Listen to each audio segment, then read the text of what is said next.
जाऊ दे, काय होतं त्याला चालूच राहते. हा. हं.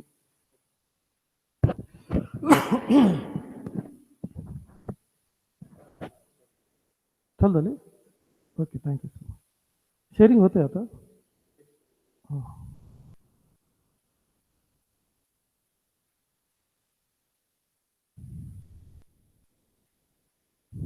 Yes, sir. Thank you very much. Chapter number 4, उसमें का क्वेश्चन नंबर 5, डिफरेंशिएट बिटवीन. ये जो क्वेश्चन है हमारा, उसके बारे में हम चर्चा करने वाले आज. हो हो, इथूनच करायचं सर आपल्याला. मी करेल नाही तर नाही नाही मी हा असं मी आरो करेल. मी हे करेल ना असं. हो.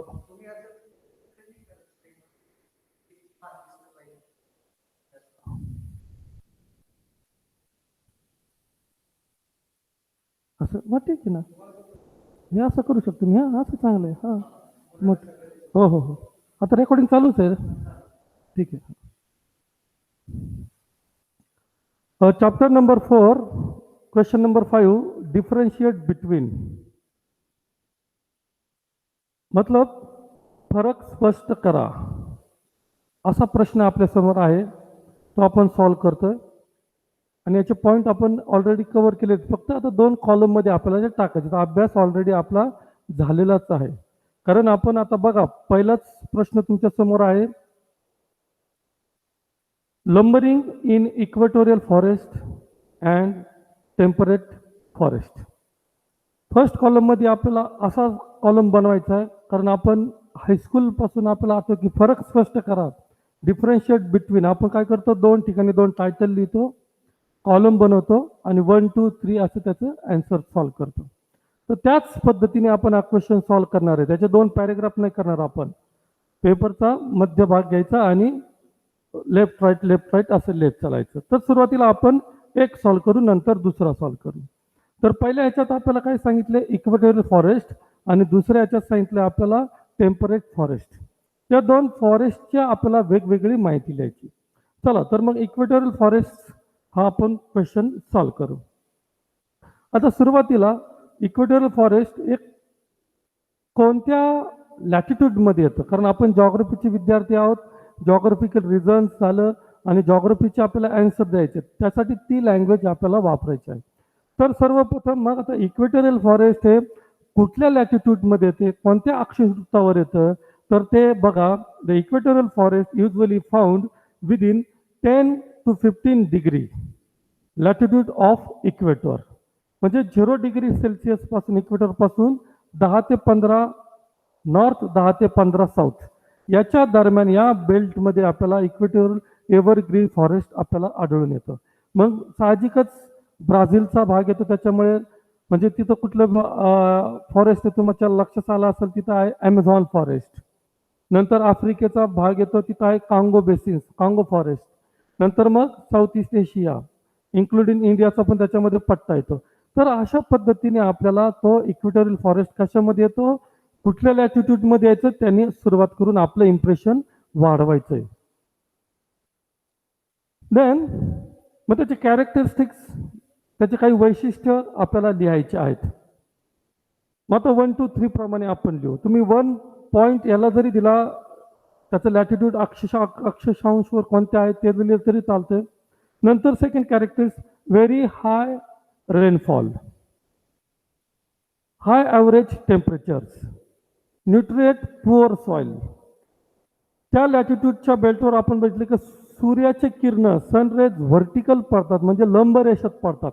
त्याच्यामुळे तिथं तापमान अधिक आहे आणि तापमान अधिक असल्यामुळे तिथं वर्षभर पाऊस पडतो आणि वर्षभर पाऊस सतत पडत असल्यामुळे वनस्पती ही दाटी वाटीने वाढते. अक्षरशः एव्हरग्रीन म्हणजे हिरवी वनस्पती तिथं आढळते आणि दाट जंगल, एकदम टॉल ट्रीज, अक्षरशः त्याचे एकावर एक असे थर आहेत त्या झाडांचे. 70 ते 80 मीटर उंचीपर्यंत झाड आहेत आणि इतके दाट आहेत का तिथं मनुष्य काय कुणीही शिरू शकत नाही. आणि कीटक वगैरे असे तिथं इन्सेक्टिसाइड्स आहेत तिथं. त्याच्यामुळे काय रोगाईचा प्रादुर्भाव तिथं, कारण सूर्यकिरण जमिनीपर्यंत पोहोचतच नाहीत. त्याच्यामुळे तिथं सरपटणारे प्राणी, हिंस्र प्राणी आणि मग जे किडी मकोडीचा प्रादुर्भाव आपल्याला तिथं जास्त आढळतो. आणि मग या परिस्थिती अशी असल्यामुळे तिथं त्याचा लाकूड तोड म्हणून व्यवसाय तिथं उदयास जास्त आलेला आढळत नाही आपल्याला. नेक्स्ट बघू आपण dense forest, many species in small area. Dense forest खूप दाटीवाटीचं जंगल आहेत, मिश्र स्वरूपाची झाडे त्याच्यात, म्हणजे अक्षरशः काट्यांच्या झाडापासून तर फुलं बांधे, मोठमोठी झाडं, त्याच्या सानिध्यात असलेली छोटी छोटी झाडं, वेली यांनी दाट झालेले ते जंगल आहेत. मेनी स्पेसिस म्हणजे 2000पेक्षा जास्त झाडांच्या जाती आपल्याला तिथं आढळून येतात आणि त्या पॅचेसमध्ये येतात. आणि सॉईल कशी सांगितली तर तिथं पुअर सॉईल आहे, म्हणजे ती काय आपल्याला सॉईल शेतीस योग्य वाटत नाही, म्हणून तिथं मग ती जंगल तोडून तिथं शेतीचा भाग असा बनला, याच्यातला पण आपल्याला प्रकार आढळून फारसा येत नाही. Then after number 3 characteristics, hardwood trees, accessibility is difficult in hospitable climate. कठीण जातीचं वृक्ष आहे तिथं, हार्डवूड ट्रीज आहेत. ऍक्सेसिबल इज डिफिकल्ट म्हणजे तिथं सोयीस्कर असा रस्ता नाही आहे, ना तिथून वाहतूक चालू शकते, ना जंगलतोडीचा विकास होऊ शकतो. का? लाकूडतोड व्यवसाय तिथं चालत नाही, कारण इनऍक्सेसिबल आहे तिथं. अशा प्रकारे तिथलं वातावरण आहे. आणि मग क्लायमेट कुठलं सांगितलं आपल्याला तिथं की इनहॉस्पिटेबल म्हणजे आल्हाददायक क्लायमेट नाही, प्रतिकार आपण ज्याला म्हणतो, नकारात्मक दृष्टीचं वातावरण तिथं आहे. आणि म्हणून अशी परिस्थिती असल्यामुळे तिथं इक्वेटोरियल फॉरेस्टला लाकूडतोड व्यवसाय हा उदयास किंवा त्याचा विकास झालेला आपल्याला आढळून येत नाही.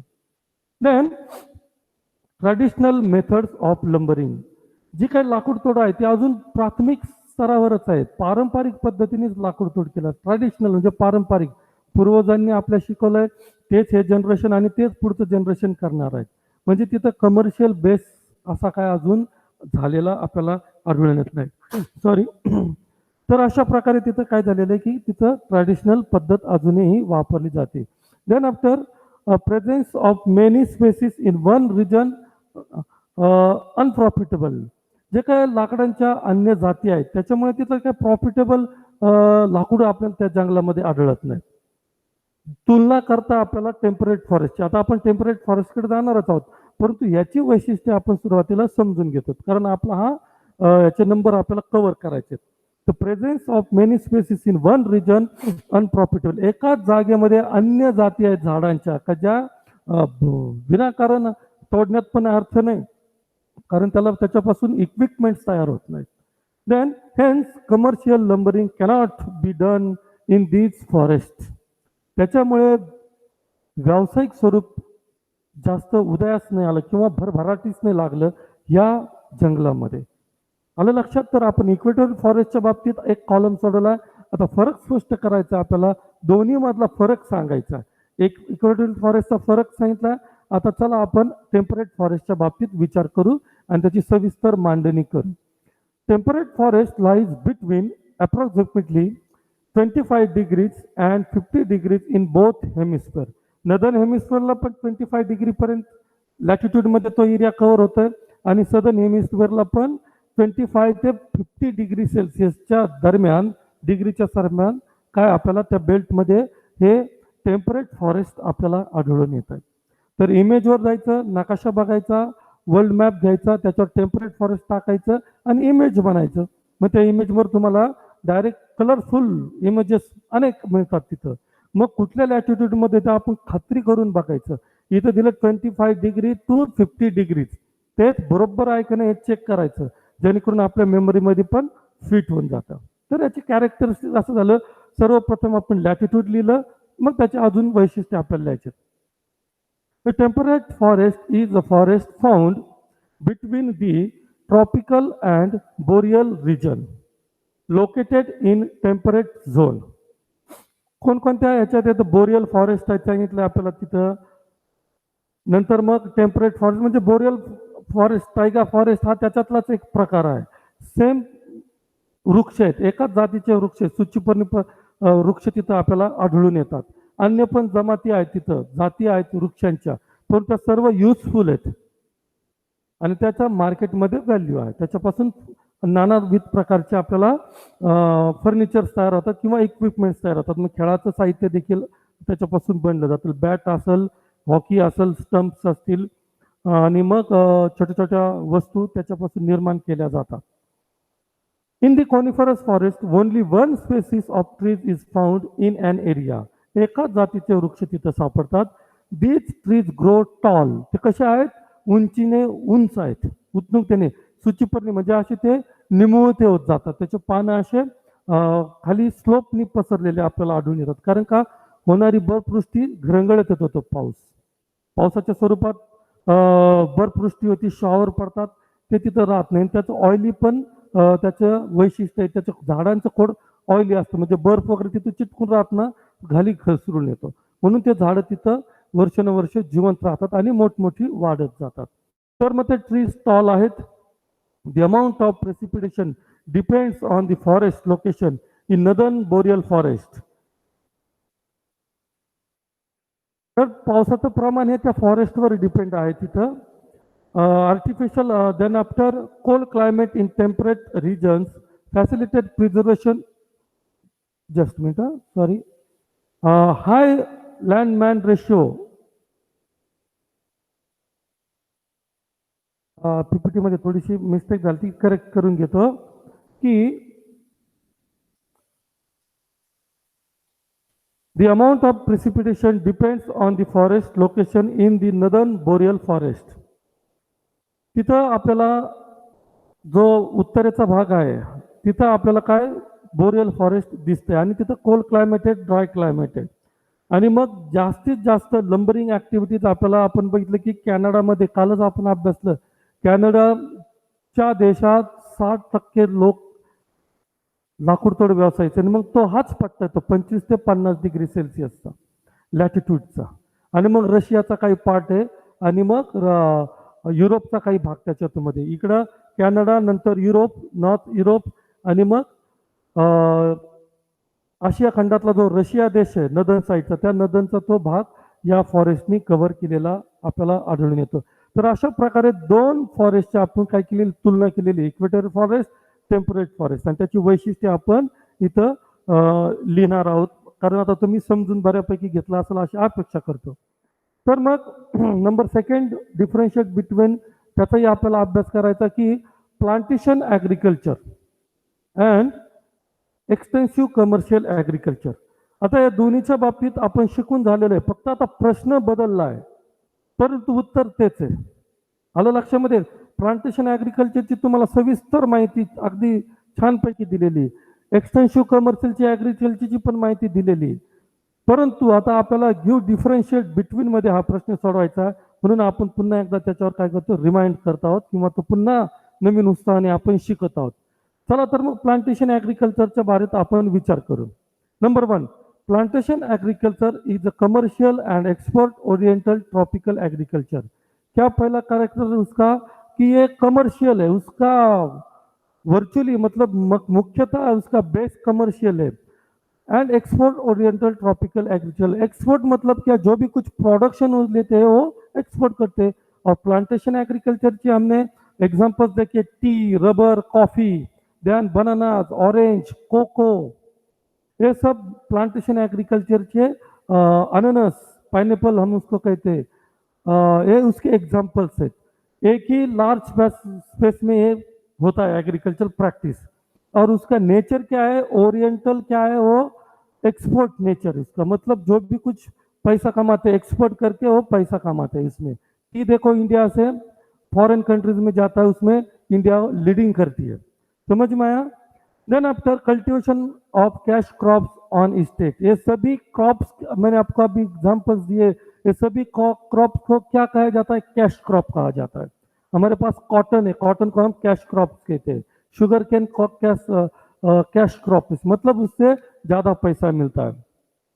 और चाय हो, रबर हो, कॉफी हो, उसमें तो इन्वेस्ट करने के बाद कई हेक्टर में, 400 हेक्टर्स में खेती किया जाता है और उस खेती को कैश क्रॉप्स कहते हैं इस प्रोडक्ट को. Then size of farm is from 40 to 400 hectares. कितना है साइज इस खेती का? 40 to 400 इन हेक्टर्स में. इंटेंसिव में देखा हमने 0.5 टू 1.25 और इंटेंसिव सब्सिस्टेंट एग्रीकल्चर था, लेकिन प्लांटेशन का हम इस प्रकार का देखते हैं और कंपेयर करेंगे कमर्शियल एग्रीकल्चर से, एक्सटेंसिव से हम उसका कंपेयर कर रहे हैं। तो all crops are carefully processed and standardise. हर एक क्रॉप की निगाह रखते हैं, साइंटिस्ट टेक्नीशियन उसमें काम करते हैं, और उसकी वजह से क्या होता है, हर क्रॉप की निगाह रखने के बाद उससे ज्यादा प्रोडक्शन मिलता है। Single specialised crops for example of tea in India, coffee in Brazil etcetera. India का बेस्ट एग्जांपल टी है, और ब्राजील जो साउथ अमेरिका की कंट्री है वहाँ का कॉफी है। वो कॉफी के बड़े मले जो रहते हैं उसको फजेंदा कहते हैं। ये भी मैंने आपके सामने इंफॉर्मेशन रखता हूँ। तो single specialised crop plantation agriculture का एक फीचर है, प्राइम फीचर है, याद रखना। Then after commercial in nature, different plantation crops are grown in different region for export only. विभिन्न जगह जगह पे ये खेती अलग अलग प्रकार से की जाती है। मतलब इंडिया में कॉफी लेते, टी लेते, तो ब्राजील में कॉफी का प्रोडक्शन तो है। जिस प्रकार की जोग्राफिकल कंडीशन है उसी प्रकार का क्रॉप लेते हैं। हमारे महाराष्ट्र में हम कॉफी का टी का प्रोडक्शन लेते हैं क्या? नहीं लेते, क्योंकि हमारे पास जोग्राफिकल कंडीशंस वैसी नहीं। तो हमारे जोग्राफिकल कंडिशन्स कैसी, भौगोलिक स्थिती कैसी, हम शुगर केन कर सकते, मतलब ऊसाचं पीक आपण घेऊ शकतो, कापूस घेऊ शकतो, आपण ऑरेंज घेऊ शकतो, म्हणजे संत्रा घेऊ शकतो, केळीची बाग लावू शकतो। परंतु रबर, कोको, अननस हे पीक आपण सहसा इथं घेत नाही, कारण का भौगोलिक परिस्थिती काय आपल्याला त्याची नाही। तो चला मग आता एक्सटेंसिव कमर्शियल एग्रीकल्चर, इसके बारे में हम सोचने वाले हैं। क्या टॉपिक है हमारा? एक्सटेंसिव कमर्शियल एग्रीकल्चर, उसके बारे में हम पॉइंट वाइज चलने वाले हैं। तो first, large size of farm. कितना है वो large size farm? 240 to 16,000 hectares. कितना है? 240 to 16,000 hectares. Use of machinery, tractors of ploughing, labourers for levelling, seed drills for sowing the fields, harvesters for harvesting. देखो बहुत सारी मशीनरी का इसमें यूज किया जाता है, क्योंकि ये जो रीजन है, जो एक्सटेंसिव कमर्शियल एग्रीकल्चर, उसका प्राइम प्रोडक्शन व्हीट है, और वो कहाँ पे किया जाता है? जहाँ पॉपुलेशन कम है, मतलब यूएसए में, देन रशिया में, ऑस्ट्रेलिया में, न्यूजीलैंड में, साउथ अमेरिका के कुछ देश में ये इस प्रकार की खेती किया जाता है। और इस खेती में क्या है, नंबर ऑफ पॉपुलेशन कम है, डिपेंडेंट लोक संख्या वहाँ की कम है, तो उसमें ज़्यादा मैकेनाइजेशन होता है, क्योंकि लेबर अवेलेबल नहीं है। और इतनी 16,000 हेक्टर अगर प्रैक्टिस के अंदर लाना है तो लेबर कितने लगेगा, और लेबर लाएंगे कहाँ से? तो हाईली मैकेनाइज करते, पर ट्रैक्टर्स लेते हैं, ताकतवर ट्रैक्टर्स किसके के लिए यूज करते? प्लॉइंग, मतलब नांगरायसाठी। लेवलर्स फॉर लेवलिंग, टेकडीचा भाग जर लेवलिंग करायचा तर लेवलर्स आहेत। सीड ड्रिल्स म्हणजे बी पेरण्यासाठी सीड ड्रिल्सचा वापर केला जातो। आणि हार्वेस्टर, आपल्याकडे जसे आता हार्वेस्टर येतात बघा, पंजाबी हरियाणाचे लोक घेऊन येतात गहू काढण्यासाठी, तसे मोठमोठे हार्वेस्टर तिथं वापरले जातात। Then monoculture, wheat is the main grain crop. कुठलं पीक आहे तिथं? व्हीट पीक आहे। व्हीट म्हणजे गहू। गव्हा आपण जे गवताळ प्रदेश शिकलो ना, स्टेपी, पंपाच, डाऊन्स, व्हेल्ड, या जे आहेत, म्हणजे उत्तर अमेरिकेला स्टेपी, रशियातला कुठला आपण शिकलो, उत्तर अमेरिकेला प्रेरी, रशियातला स्टेप्स, साऊथ अमेरिका आपण पंपास शिकलो, आणि ऑस्ट्रेलियामध्ये डाऊन्स आहे, आफ्रिकेमध्ये व्हेल्ड आहे। हे जे 5 गवताळ प्रदेश, ग्रासलँड शिकलो ना, तिथे ही गव्हाची शेती केली जाते। आलं लक्षामध्ये? आणि प्रेरीला मग गव्हाचं कोठार देखील म्हटलेलं आहे। Per hectare low yield but total production is hi. Per hectare low म्हणजे आता इतके मोठं पॅचेस कल्टिवेट करायचा, प्रॅक्टिस करायचा, हजारो हेक्टर जमीन आहे, मग एखाद्या हेक्टरमध्ये सलग पॅचेसमध्ये कमी उत्पादन येतं, कारण त्याची निगा कमी राखली जाते। परंतु सर्व जर कलेक्ट केलं तर कितीतरी टन ते प्रोडक्शन तयार होतं। 16 हेक्टर्समध्ये गहू किती येईल तुम्ही विचार करा। आपल्याकडे एकरी आपण एका हेक्टरमध्ये 12 ते 14 पोते घेतो, तिथं 16 हेक्टर्समध्ये किती असेल? म्हणजे कंटेनरचे कंटेनर भरून मग ते काय करतात, गोडाऊनला स्टोअर करून जहाजाद्वारे इतर देशांना एक्सपोर्ट करतात, असं त्याचं वैशिष्ट्य आहे.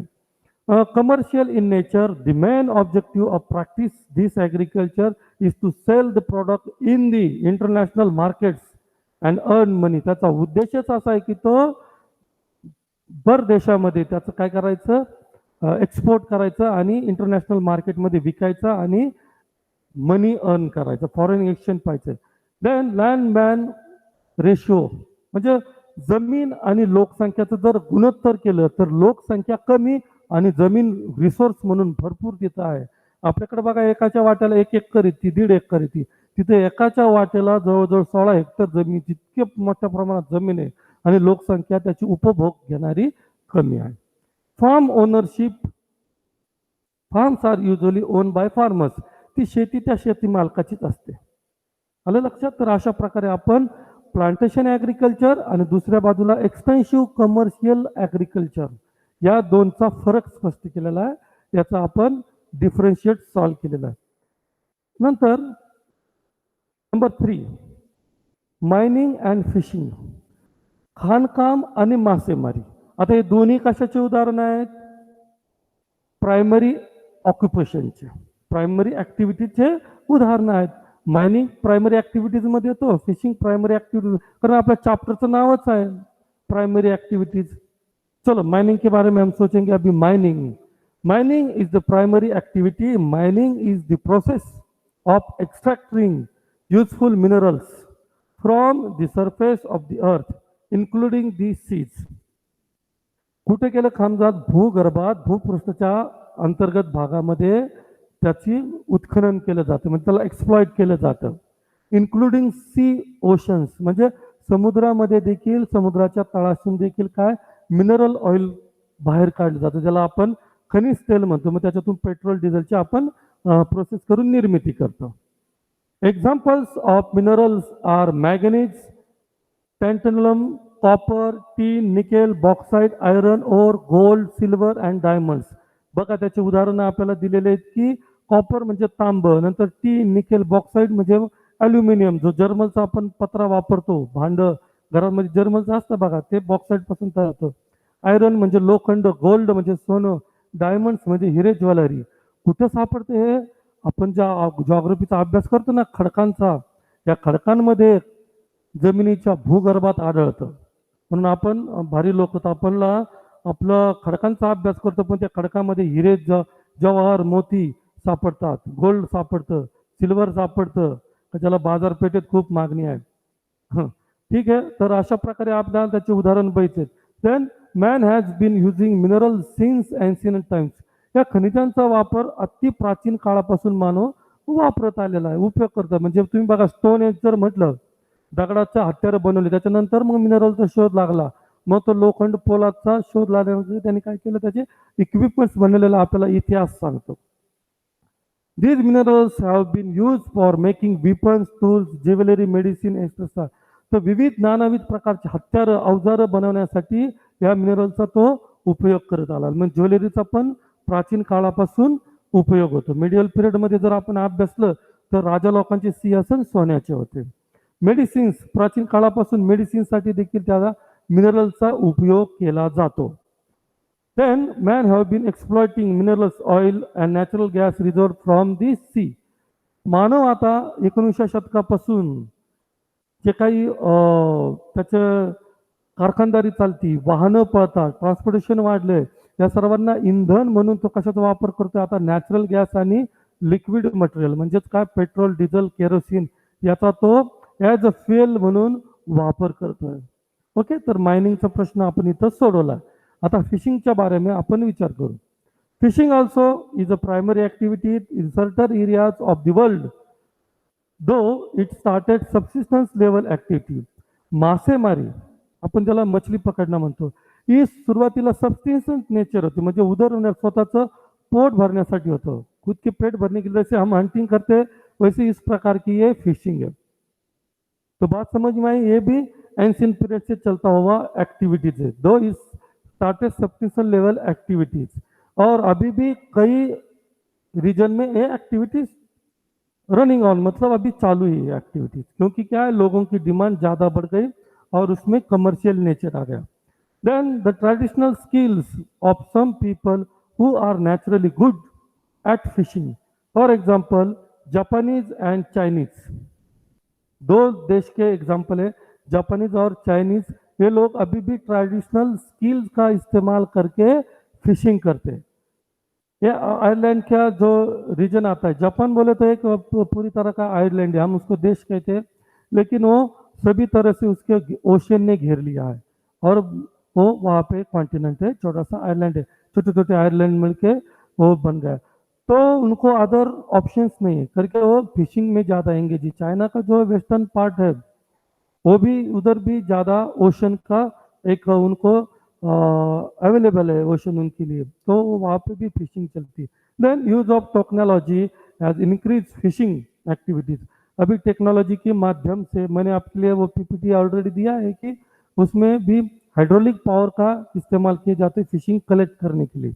और फिश बोले तो वेल फिश आकर हमारे पास जो बफेलो रहती है उससे भी बड़े बड़े फिश होते हैं और उसको कलेक्ट करना है तो मैन्युअली वो काम नहीं हो सकता, इसलिए हाइड्रोलिक क्रेन का भी इस्तेमाल किया जाता है. मतलब टेक्नोलॉजी का उसमें क्या हो गया, इस्तेमाल हो गया. Then cold climate in temperate regions facilitates preservation of fish. In tropical countries, artificial refrigeration facilities have to be developed. Cold climate in temperate regions, जो हमने टेम्परेट रीजन्स देखा कि लैटिट्यूड 25 to 50 डिग्री और 65 तक वो कोल्ड रीजन है both hemisphere, लेकिन northern hemisphere में ज़्यादा ये प्रैक्टिस चलता है. तो वहाँ पे कोल्ड क्लाइमेट होने की वजह से रेफ्रिजरेटिंग करने की ज़्यादा कुछ ज़रूरत नहीं. फिश कई दिनों तक तो आराम से रखते हो, स्पॉइल नहीं हो सकते, खराब नहीं हो सकते. लेकिन कॉन्ट्रास्ट ट्रॉपिकल रीजन में देखेंगे तो हॉट क्लाइमेट है, गर्मी रहती है वहाँ पे, करके फिश खराब होते हैं. तो उसको प्रिजर्व करना है, ज़्यादा दिन तक रखना है, इसको एक्सपोर्ट करना है, उसके ऊपर प्रोसेस करना है, लोगों तक पहुँचना है, तो कई दिन लगते हैं अगर समुद्र से बाहर आते आते फिशरमैन को. देन वो मार्केट में जाते, तब तक उसके लिए रिफ्रिजरेटिंग होना बहुत इंपॉर्टेंट है क्योंकि वो स्पॉइल नहीं होना चाहिए. तो ट्रॉपिकल कंडीशंस जहाँ पे है वहाँ पे रिफ्रिजरेटिंग की व्यवस्था होती है. Then absence of alternative occupation makes fishing a major occupation. कई देश है, कई आयरलैंड है, उसको ऑप्शन ही नहीं है, खेती करने के लिए उनके पास जमीन है ही नहीं है, इंडस्ट्रीज बिल्ड करने की उनके पास रिसोर्स ही नहीं, मिनरल्स ही नहीं है. तो क्या करते हैं, ज़्यादा से ज़्यादा फिर फिशिंग एक्टिविटी में एंगेज होते हैं. क्यों होते हैं? क्योंकि उनके पास नेचर गिफ्ट है, वो नेचर ने उनको गिफ्ट दिया, ओशन का सराउंडेड है, ओशन में तो फिश है, तो फिश को निकाल के खुद का सब्सिस्टेंस करते हैं और एक्सपोर्ट भी करते हैं, मार्केट में बेच के पैसा भी कमाते हैं. तो इस प्रकार के ये तीन जो हमारा क्वेश्चन था, डिफरेंशिएट बिटवीन, फरक स्पष्ट करा, तो आपण आज सोडवलेला आहे. Thank you very much. अशाची याची नोट्स करायची. आता पीपीटी शेअर झाली, तुम्हाला ती दिसते समोर, पॉज घेऊन व्यवस्थित लिहायची. हा, वहीमध्ये असं कॉलम करायचा आणि 2 स्पेसमध्ये त्या आपल्याला लिहिणं गरजेचं आहे. Thank you very much.